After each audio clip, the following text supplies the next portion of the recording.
Hi, everyone. I'm Nate Shear, your host, and this is Mind Force, the podcast that's all about love, life, and learning. Here, your mind matters. Today, we'll be talking about mental health, social health, and entrepreneurship. Let's start with a quick introduction. Tell us a little bit about yourself. Who are you? What do you do?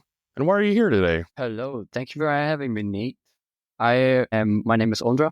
I am from the Czech Republic originally, but now I've been to about 20 countries as a digital nomad. I am a mindset coach, a speaker, a community leader, and also a best-selling author nowadays. And I love talking about entrepreneurship and social health. I used to have very bad social anxiety and kind of went on a big journey to overcome it, and that's why I speak about it now. Awesome. Okay, we'll start with the warm-up. First question, what's something you do daily that helps keep you grounded? Daily, I absolutely daily these days meditate, and usually a few times a day, actually. It can be anywhere from 2-minute meditation to 20-minute, 30-minute, but definitely meditation. It's interesting. That's come up on the show quite a bit. Can you walk us through how you went from not meditating to your initial steps into meditating? Yeah, absolutely. I think meditation is such a broad concept these days, and it's very popular. There's so many different ways and kinds as well. For me, the meditation journey started around when I was 13, 14 years old. And it was like the times when I started getting into personal development and started being like, okay, how can I deal with my emotions and anxiety better? And I didn't really feel any different. Like I didn't feel any effects of meditation in the beginning. But then as I stayed more consistent and I tried different ways, I tried just normal mindfulness and then just focusing on my breath. And then eventually I settled on guided meditations. And I tried different types of guided meditations, and that started helping me a little bit more. And then I transitioned into inner body meditations from the concept of the power of now by Eckhart Tolle. And so that kind of meditation made the most impact on me. So it was like a very slow burn. In the beginning was very tough, and I started and I quit and I gave up, and then I started again and I didn't stay consistent. And it was like back and forth. But now, because it's been more than a decade since I did my first ever meditation, I'm much more consistent and I feel the effects much more. Yeah, that makes sense. It's part of your routine. Now it's just second nature. Do you do any type of journaling or writing of any kind? Yes, absolutely. Journaling, not every day these days. So it's like the way I look at it, in the beginning, when I was really fighting with my anxiety and fighting with my depression, I felt like I needed to go more all in into managing my mindset, into maintaining my mindset. And so I did all of these. I did journaling, I did meditation, I was running all the time. Whereas nowadays, I've mostly reprogrammed my mind that it automatically kind of focuses on the positives and focuses on solutions and what I'm grateful for and things what I'm proud of. So I don't have to be as brutal with it, but I just do more of a maintain. I just do maintain practices. Every few days, I journal about what I'm grateful for. I journal about what I'm proud of. I refocus on solutions and things like that. And my mind kind of works. It's magic already. That's interesting. Yeah, very reoccurring. Writing, journaling, and meditation are definitely up there on themes that come through from the different guests and whatnot. The next question, if you could describe your entrepreneurial journey in one word, what would it be and why? Wild.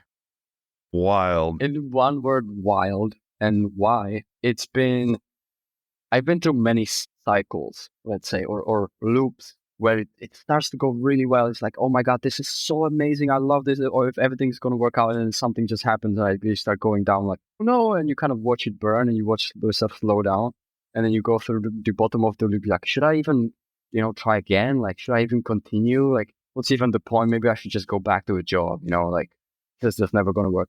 And you come out of it and you're like, oh my God, this is amazing again, right? And you go through the loop. And I've been in business for about 5 years now. And two and a half of those years have been full time. So I've been through many of those loops, and every single loop just gets wild, both on the top of like getting flown out to different countries to go on a business meeting and getting sponsored. And then, oh my God, all of my clients are like kind of leaving and, they can't pay. So how am I going to pay my bills? And then, so I've been through very high highs and very low lows as well. What do you think that cycle or that loop has taught you? What's the big lesson if someone's in one of those different phases? Time always changes. And the only thing that stays the same is like your internal space. And that's why meditation, I think, is such a reoccurring thing as well for you and other guests. because everything else outside is unstable and uncertain, and it will always change. But maintaining your own inner space, your own inner peace, and your stability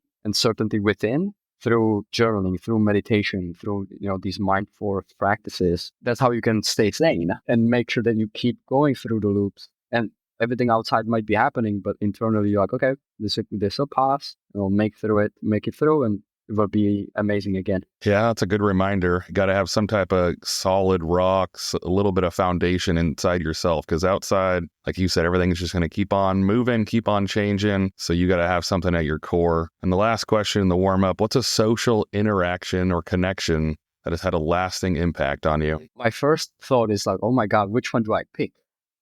There have been many that made a big lasting impact. In terms of personally, I think the biggest one, right in the almost the beginning of my life, was while I was still really dealing with bad depression and anxiety and suicidal thoughts as well. I found a friend who, from the outside, it seemed like she had an amazing life, and she was like the popular girl in school, and everybody loved her and all of this. And behind closed doors, she got really beaten up and abused by her dad. And because I was getting bullied and I was kind of hiding that, right? I was like pretending that everything is okay from the outside, but internally I was suffering. It was similar for her. And when we became friends and we became more comfortable with each other, we started sharing and kind of consolidated in each other in a way. And we helped each other make that suffering easier. And so that was definitely a big one that probably changed the course of my life in a very positive way. Yeah, that's a good one. I think that's a really good point behind the show, and thing that I try to like push on, like these conversations. I get asked like, what do you think the point of the show is? Or, why did you start the show, and different things like that. And my thought is stories connect us. And so I think a lot of times that's what ends up happening. You have something that happens to you and you think it's difficult. And for whatever reason, we kind of go inward and we isolate and we think, oh, I'm the only one this has ever happened to. You're definitely not the only person. There's hardly anything in this world that no one else has ever experienced before. And so hopefully, the stories we share, the fun, or the jokes or the laughs or whatever it is, like resonates with somebody and like, hey, I can get through it, or someone else is going through it, and, I can push on. And so, yeah, I think that's awesome that you said that. Like, we all try to hide it and kind of push it down deep, unfortunately. But we've all had bad days. And even if it's not the same, I think it's another thing. There's so many parallels where it's like, okay, I haven't been through that exact thing, but it doesn't mean I can't sit with you and, empathize and connect and be like, hey, we can get through this, even though it's different. You don't want to say like you've been through everything and, oh, I know how to fix it. But being able to sit in the space with somebody is super important. Well, before we start on the 3 main pillars, I wanted to know if you had a question for me. I think my question would be, what is a relation? Use the same question. It's a great question. What is a relationship or interaction that made a lasting impact on you? Oh, lasting impact. I think I would say it was with my mom, and I don't know if you can do that because I'm sure that's probably a cop-out, but I just feel like the relationship and the dynamic for my mom and me is just super unique. My dad went through a bunch of different, he had a bunch of troubles and whatnot. So he'd punch holes in walls and, had a lot of different things going on. So me and her, the way that we would navigate life and how it was kind of us against the world. We lived in small apartments with my grandparents and hand-me-down clothes. And just that relationship is just so hard to show someone else. So I have another 2 siblings after that, and they don't have that same kind of connection that we had because it was just me and her. And so it's always one of those things that's been really difficult for me to demonstrate or to show like how strong and how different it is. It's not that our relationship's better than theirs or whatever. Like, that's not the intent. It's just different when it's you and, another person trying to just get through it. Like, I think we were kind of joking the other day about like chores in the family here, like we pay the kids, $6, $7 for their chores. And I remember going through and cleaning up the house and helping out with stuff because we had to. It was either she picked it up or I picked it up. Like, there is no other option. I'm not going to ask for money. I'm not going to, want more. And so I remember going to stores and things like that. And I'm sure I would ask for things from time to time, but I knew we just didn't have much. So it's just interesting how the dynamic is so much different in that relationship space when it's a different dynamic. So I say, yeah, definitely lasting. it's kind of guided my life and changed things kind of from the very beginning. Like one story, I don't think I've actually shared it, which is kind of odd, but when I got my tonsils out as a kid, we lived in this this little 1-bedroom apartment, and all I could do was watch cartoons because, you're all on drugs and your throat hurts and all you can do is really eat popsicles. And we only had one TV, one small TV that was on the opposite floor of the apartment from the bedroom. So I remember my mom,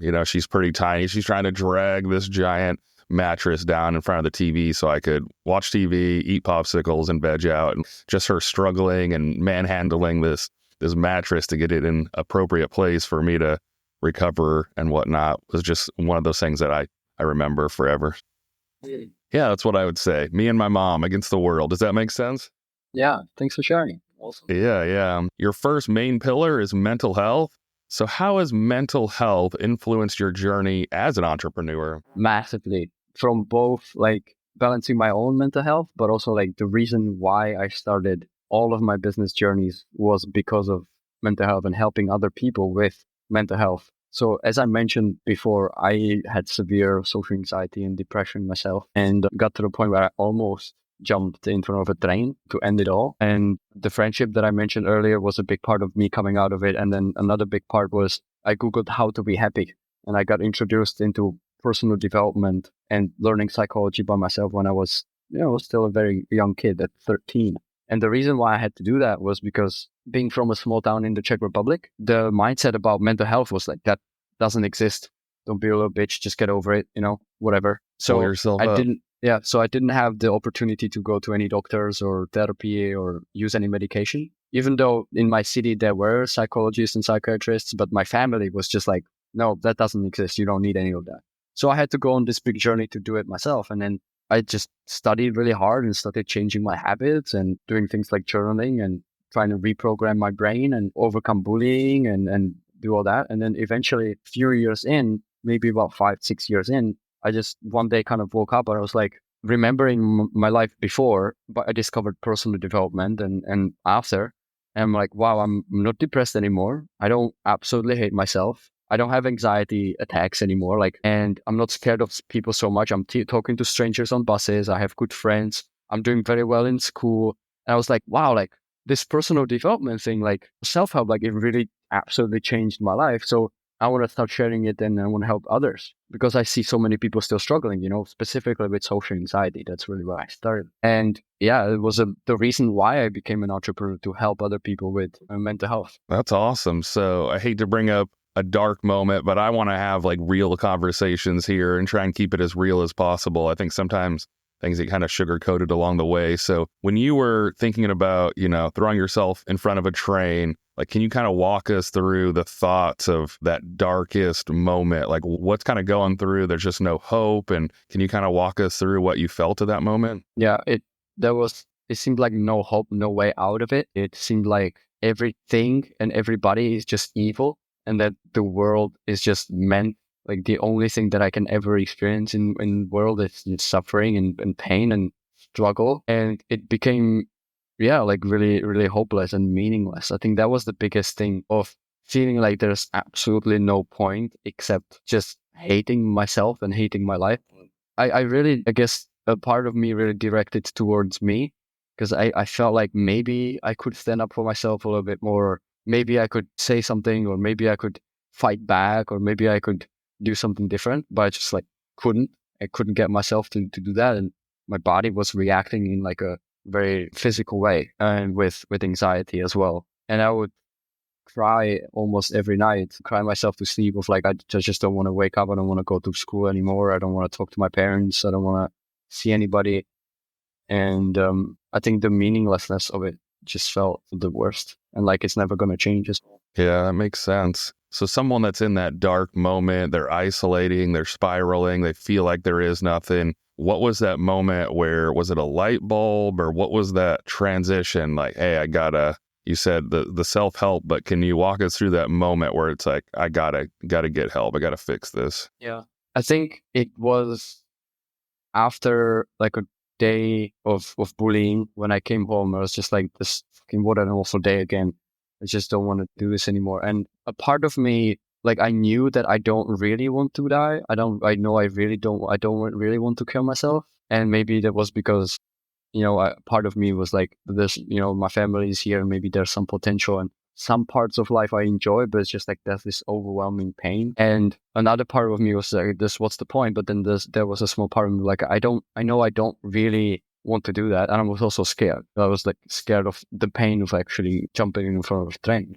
And something inside me was just like, okay, well, I have to do something about this. Like if I'm not gonna do anything, nothing's gonna change. And I wish I could tell you maybe more specifically, but I remember two things that really impacted me. One of them is I was so desperate and I Googled how to be happy. And then another thing that happened was that I discovered videos of random acts of kindness. And the videos were literally called Restoring Hope in Humanity, which was what I needed. And I don't remember specifically which one came first. If I first discovered the videos kind of randomly, or if I Googled first and then that's what popped up as well. But really, it was just montages of people, doing random acts of kindness, like helping somebody across the street, or even something big like running into a building that's on fire to save a dog. And the first time I watched those videos, I cried my eyes out for hours, just watching hours and hours of the content. And that became like my beacon of light, because it felt all like hopeless and meaningless, like everything and everybody is evil, just out to get me, out to hurt me. And then I saw these people who were doing these selfless, kind, random acts. And I thought, well, maybe there are amazing people out there. Maybe there is a different side to life and humanity. And I just need to go out and find them and even become one of them. So then that's my world. Like I want to hang out with these people. So I got to be one of them. And so that became my beacon of light in a way that helped me push through, because I had like, okay, well, I'm maybe stuck here in the darkness, but somewhere out here, there's amazing people, there's amazing communities and all this. So that gave me the hope. And then the Google search and the personal development gave me like the strategies and the techniques of meditation and journaling and running in the mornings and all that to climb out of that. So it was the combination of the two, really. Yeah, that's perfect. Earlier, I wanted to mention like one of my favorite phrases is you never know what someone's going through or whatever battles people are going through. And so I think that's perfect, because you had mentioned, your friend getting abused and then the bullying that you were trying to hide. And so I think that really rolls into like the show here and, things like that, just taking care of each other. It's always, or not always, but I feel like a lot of times it's the smaller things. I mean, opening the door and smiling and these things that you're talking about, helping each other. I think that's how we get through this crazy thing called life. I mean, there's no owner's manual. There's no directions. Like we just try our best. And if we're going to help each other along the way, it's just going to make it better for ourselves. And a lot of times you feel good when you do it. So, I mean, it's a win-win. I don't know why there isn't more kindness and, more joy of helping each other. Next question. What are some misconceptions or myths people have about mental health in high-achieving spaces like entrepreneurship? What are misconceptions about mental health? I think a part of it might be still what my parents told me, like, it doesn't matter, it doesn't exist. Just get over it, just kind of sweep it under the rug, work over it more, hide your emotions. You don't have to deal with that. You just have to work. Whereas if you create more of a balance with your emotional control, you will be more productive and more effective in work and the way you communicate and your output and all that. So I think that might be a big misconception, that it doesn't impact the performance. Another misconception is that when somebody's doing really well, success-wise, like from the outside, that means that they're just doing well mentally as well. Whereas we find out more and more, that that's not reality. Like there might be people who might have it all from the outside: the money, the house, the success, the business, the girls, or the amazing wife and all this. But then internally, they're still suffering. So that might be a big misconception as well. The definition of success is a very difficult thing. I think the way that the outward world defines it is probably not as accurate. I feel like the people that have the cars and the money are usually the ones having the most problems. Yeah. What do you think? What do you see as misconceptions about mental health? That's what I was going to say. In that high achieving space, like I know in my current role, like I'm in a leadership role. And so it's one thing that's always kind of bugged me, where it's like when you're in the leadership role, like everything's figured out. And, it's interesting how when you're in different levels of, the business or organization, like usually the lower levels, which I hate to use like hierarchical, because I think we're, all important and things like that. So I don't really mean it up and down necessarily.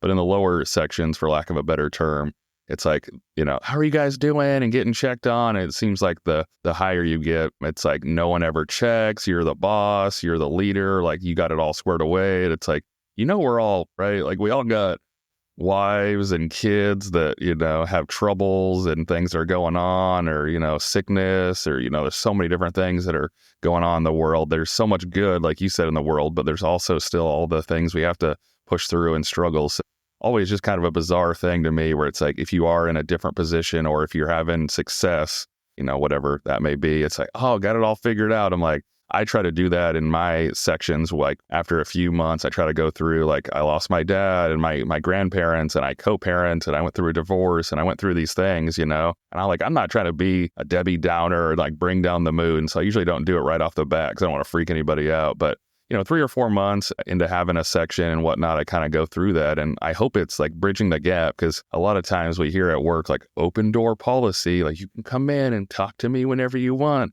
But a lot of times have never felt like I could, not because the physical door wasn't open. The physical door was open, but I wasn't sure, like this person seemed like they did have it squared away, or I didn't know enough about them I'm not going to tell you my messiness if I don't know enough about you or have that connection. So I try to put out some of those things like, hey, I've been through some stuff. And again, I'm not saying like I've been through your thing, so I'll solve it and I'll fix it. I'm just saying I've been through some stuff. It might be a parallel, but like I'll listen and we'll figure out like how to move forward. Or maybe it's just to vent and get some words out, and then we need to go on our way and maybe never talk about it again. I don't know which direction it's going to go, but I will definitely sit in the space with you and listen. But I think that's probably the biggest thing, like success, leadership, these different things. It's like, oh, got it all figured out, when that is definitely not the case. I was wondering, from, being your own boss and you're running the company and you're moving around, you'd mentioned, like, how do you manage stress and avoid burnout? You don't have, I'm assuming, set hours, and you're the one kind of making sure things happen. So how do you manage stress and avoid burnout while you're building and working through that business? Yeah, great question. Again, funny enough, meditation becomes a big part of it. And meditation in, I guess, 2 specific ways. First is like an actual sit-down meditation, like what you hear, what you imagine when you hear meditation, right? Like most people just probably think about, okay, let me sit down, cross leg, like, and like, just like meditate, right? I would also say meditation throughout the day, which to me means being present, right? So trying to live in the moment, because a lot of the stress mostly comes from your mind being stuck in the past or in the future, right? So we're overthinking what might happen or what is going to happen in the future, or we're reminiscing about what happened in the past and we get stuck in regret and all of this. Oh my God, I should have done this or should have done that, right? And that's what creates more of the pressure. Whereas if you just focus on being present in the moment, that stress just goes away. And then people sometimes say, feel your emotions, right? Like, don't try and push your emotions away, but feel your emotions. And to that, I never really understood that. And then finally it clicked for me. And I created a little bit of a, I guess, nuance. Instead of feeling my emotions, I say feel the sensations, right? So your emotion is made up of physical sensations, right? So I was like, what do you mean? I'm feeling really stressed. I'm feeling the stress. What do you mean feel the stress, right? Like, I'm already feeling it. What else do you want me to do? Whereas when I made the distinction about feeling the sensations, right? Like, what's the sensation? My heart is beating really fast. Okay, I can feel that directly. My hands are jittery, right? My arms may be like a little bit shaking, right? I feel like pressure in my shoulders, for example, right? And I found that when I do that, when I feel the sensations of what's creating that emotion, I get more present with it, and it just starts to dissipate. And that pressure, that stress goes away. And again, that ties both into practicing that as a sit-down meditation once a day or once every 2 days or something like that. And then just doing this throughout your day. Like, as an example, I might sit down to my computer, I might look at my to-do list, and I'm like, oh my God, I have like 10 things to do. I get overwhelmed and I get stressed about, should I do this one first or should I do that one first? Or if I do this one first, then it's going to be this hard. And if I do that one first, right? And instead of just looking at the to-do list and trying to force myself to work right away in that moment, I'm just going to get present, take a few deep breaths, maybe connect with my heart a little bit, and then start working from that space. And it's infinitely easier. Yeah, I think that's good. I think I've gotten hung up on that. I'm sure other people have too, on meditation. You're like, oh, I got to cross my legs. I got to sit in this spot. I need to light an incense. And I got to make sure I'm playing the right music, and it's got to sound like a spa in here or something. And I think it's a really good reminder. I'm glad you brought that up. Like, it looks different. What works for you, work through it. If it's 1 minute or 5 minutes or 30 minutes, or, you process the things that you need to process and you process it in the way you need to. But I think the term is, kind of like, oh, it's just hippie stuff. It's just kind of crazy. It's like, it is whatever it needs to be for you. And so it can look in a lot of different ways. I like that. Your next pillar is social health. So how do strong relationships contribute to personal and professional success? Yes. Social health is one of my favorite topics these days, and something that I'm very excited about exploring more deeply as well this year. And it ties back into, when I started thinking about this, it ties back into my first real friendship, which is, I already mentioned her a few times, right? Like the friendship where I didn't have to pretend anymore, like where I could actually just share and be myself. And we didn't really have advice to give each other, right? But just having that space where I didn't have to pretend anymore, and like I could be myself, right? And it sounds like buzzwords, but when you really experience that, it's like, wow, okay, this is what people mean. This is why people say these buzzwords. It's different to hear it and then to actually live it. And then it makes everything else so much easier and lighter and better. And I think in the end, we are social creatures, right? And we evolved to be social. And especially these days, and especially in entrepreneurship, and when people are getting started as solopreneurs, we isolate. And we think we have to manage and handle everything ourselves. And that's what creates so much extra stress and so much extra anxiety and depression and isolation. And so just bringing up the conversation and the ideas of like, hey, how are your relationships? Do you actually have strong, healthy friendships? And are you maintaining the relationship with yourself? I think that's really important to talk about. And these days, with social media, like people replaced their social habits of just going to chat with a friend with scrolling on their social media, right? And it kind of taps into similar parts of the brain, maybe, because you see faces, you see other people doing things, right? So it gives you a little illusion of social interaction, but then in reality, it just leaves you more isolated and empty. How do you feel when you finish your 3-hour scrolling session? Shit, right? Yeah, that's rough. So go ahead. Yeah, so it ties into it. And I think having strong relationships and from the places and the friends where you can fully be yourself and be authentic, really, right?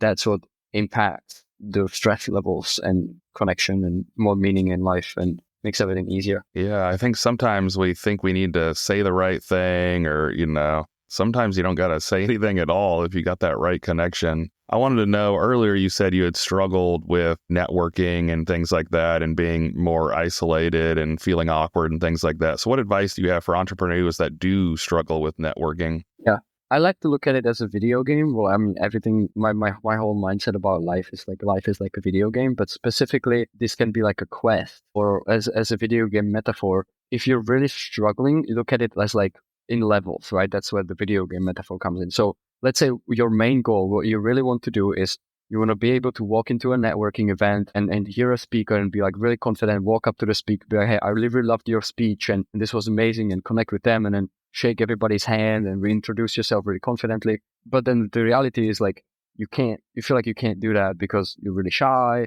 and your body starts being really nervous and shaky, right? Your heart beats faster, and you just you don't know what to say and things like that, right? Well, so that might be your level 10 where you want to get to. But if you're at level 1 where you can't even talk to a normal stranger at a normal, like in a coffee shop, then you might want to start there, right? So for me, that journey was like, I basically couldn't speak to anybody. And I started by chatting with people on social media and on apps. I just started texting people. And then I got a little bit, and I still felt really scared about just like, oh my God, like, what if they're going to hate me? What if I say the wrong thing? What if I ask the wrong question? What if they're going to be annoyed that I'm trying to text them, right? Like, even within that. So I got over those little fears over there. And then once I got more comfortable, I started sending voice messages. Once I got more comfortable with that, I started doing phone calls and then video calls. And then I started talking to strangers on buses, and then I started joining groups, and then I started being on events and then speaking on stages, right? So like, you start with something that's a little outside of your comfort zone, and you train yourself there, you get more comfortable, you build the skills, you build the confidence, and then you level up.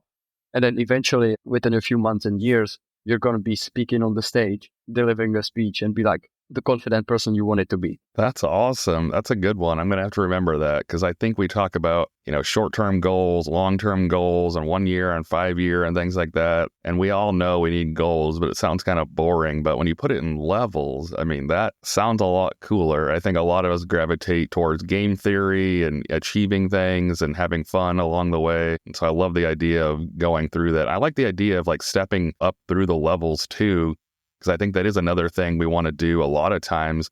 We want to do the big thing first, whatever that is. For some reason, like, I want to go right up and talk to the president of the company. It's like, are you really? You probably don't want to start there. But I feel like we don't do a very good job of the consistency, the small things along the way. You got to do it 100 times before you can do the next thing. And so that leveling concept, I think, is really good, because you stay consistent and do the small things, and then you can kind of get to the next level, and then, consistently do that and then move on. I think it's really good. Yeah.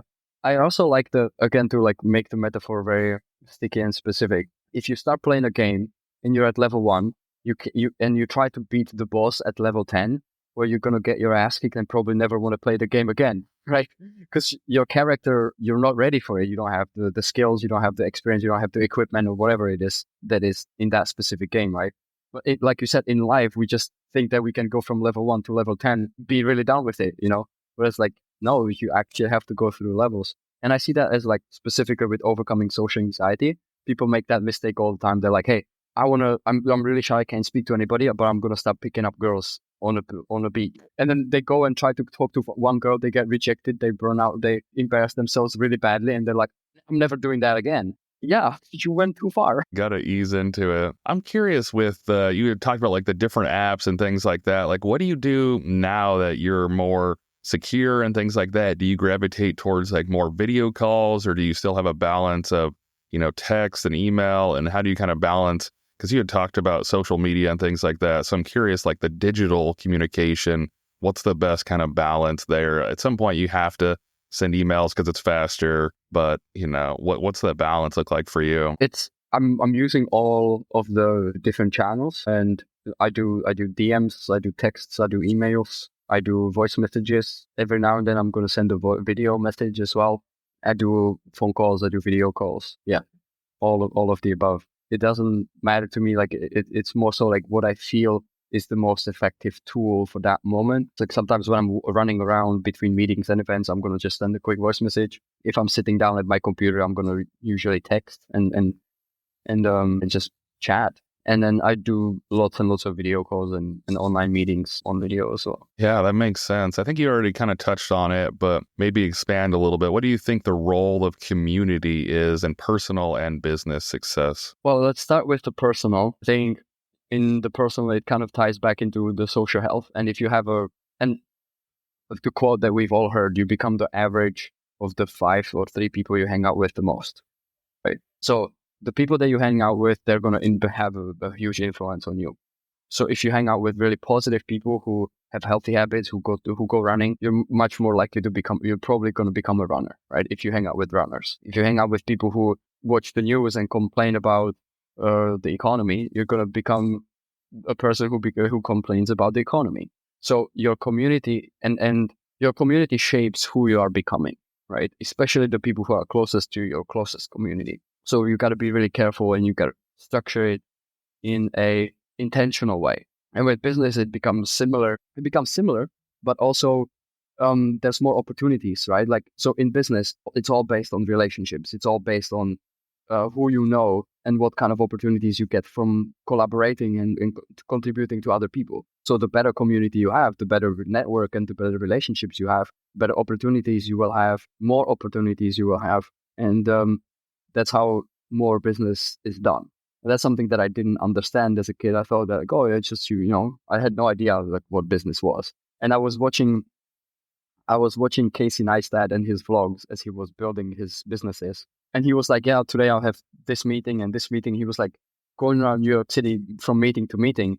And I remember watching and I was like, what the hell is he doing on all these meetings? Like, what's happening, right? And these days it's funny because my life is like so much about meetings and so much about like event here, a podcast here, a coaching session here, a sales meeting here, a meeting to talk about a festival that we're starting, a meeting to talk about a local business that we might be starting, a meetup here, right? And networking here. And it's all about meetings. And so now I'm like understanding it. It's like the community and the relationships that you have will equal the opportunity that you will have. I find it interesting too, because I know a lot of people are like, I hate meetings, and we make the joke like, hey, this email could have been, or this meeting could have been an email and things like that. And I think that's true to a certain extent, but on some of the projects where there's contention or like things are stuck, I've noticed if I pull people together and we have a meeting, there is something about someone sitting across the table from you. They want to help you a little more. They feel like maybe pressure, or they feel like they got to come through for you. If it's on the other end of an email, like, hey, could you get this back to me?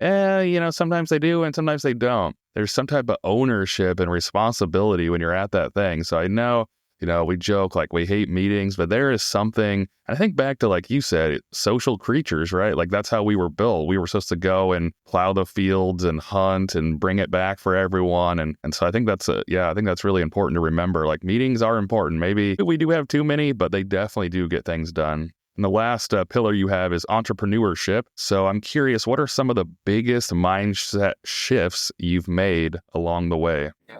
A few of the biggest ones was exchanging value for time instead of exchanging value for money instead of time for money. So to give you a little bit of context, I grew up in a working class of factory workers. Like basically everybody in my family is used to working in factories, right? In steel factories specifically.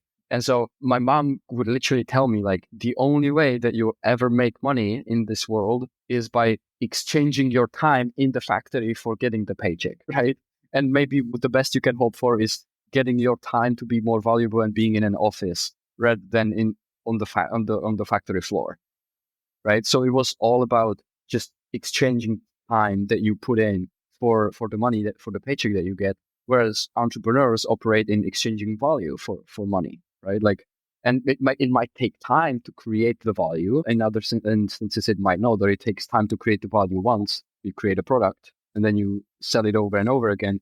You're not selling the time that you took to create the product. You're selling the value of the product. So that was a big one.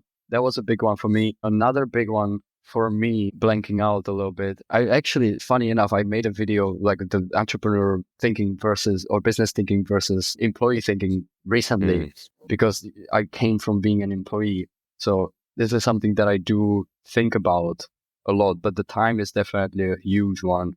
I'm trying to get my brain to snap back into remembering what it was. Oh, it's all good. We can move on. But I do like that though, because I know I've seen bosses get mad if someone leaves like right on the clock and things like that. And it's always something that's always kind of bugged me a little bit, because I've seen someone that comes in, they set their priority for the day, and then they work from 7:30 to 4:30. They get all the things done and they leave right on the dot because they move through their checklist and they're done. And then I've also seen people that stay until 5 or 6 o'clock at night, and they walked around most of the day with a coffee cup. It didn't really get much done, but they stayed until 6. That's so good. Like they didn't do anything. And so it's weird to me that we had one boss that would just kind of sit by the door and like almost physically tap his watch, like, watching the clock like that. And I'm like, that is bizarre. Like, why don't you go check and see what the two different people got done? Because there is no correlation. You could be the most efficient or the worst efficient, and the amount of time is not correlated at all. Like, I mean, I guess you came in and worked for an hour. Maybe that's like, too far, but maybe, if you get it all done. Another question I had for you is, in the terms of success we talked about and well-being, how do you balance ambition and wanting to get things done with your own well-being? Yeah, I think part of it, and this is something I think comes up probably a lot as well, is a morning routine, right? Part of it is definitely like in a morning routine. And I've always tried to structure my morning routine based on what I need the most. And we just had a conversation about this specifically with my friend and roommate who we're doing this co-living with, because like we kind of want to correlate and do morning routines together, but we have different goals and different needs for it. So it doesn't make much sense. But generally speaking, find time to take care of your body, find time to take care of your mind. And those are like the main ones. And of course, of your soul and all that again, ties back into meditation and and you can fit that into a 20-minute, 30-minute morning routine. So then you take care of yourself first, and then you can go out there and take care of other people and take care of everybody else. Now, I'll actually tie this back into, I remember the difference between business and employee mindset is that a lot of the times employees, they just go to work to get their paycheck, right? So they're thinking about the reason why I'm doing this is to get a paycheck. Whereas a lot of the times entrepreneurs, especially big entrepreneurs, tend to think about solving problems, right? Like I want to solve problems for people, and they get a kick, or they enjoy the solution of problems, not just doing it for the paycheck, and they get paid to solve problems. As entrepreneurs, we tend to always solve other people's problems and solve problems for other people. And a lot of the times we tend to forget about taking care of ourselves. But another metaphor that probably might get a little bit overused, and you've heard before, you got to put on your own oxygen mask first before you put oxygen masks on the people, right?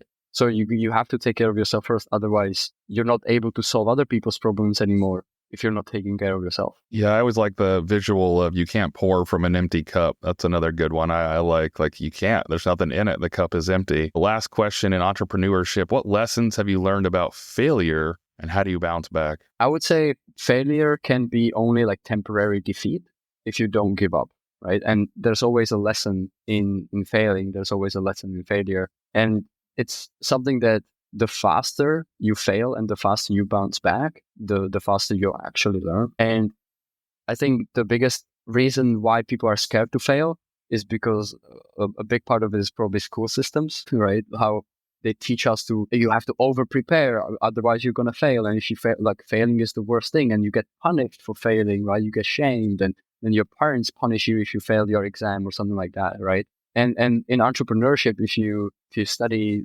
entrepreneurs and business people, or people who are very successful, even employees who've been very successful in climbing the ranks and creating a great life for themselves within a company, they go through failures really fast, and they're not really afraid of it, right? They fail and they learn from it. So if you are worried and if you're scared of failing, great way to overcome that is exposure therapy. If you fail one time and you've got shamed for it, then it's going to be really painful. It's going to hurt.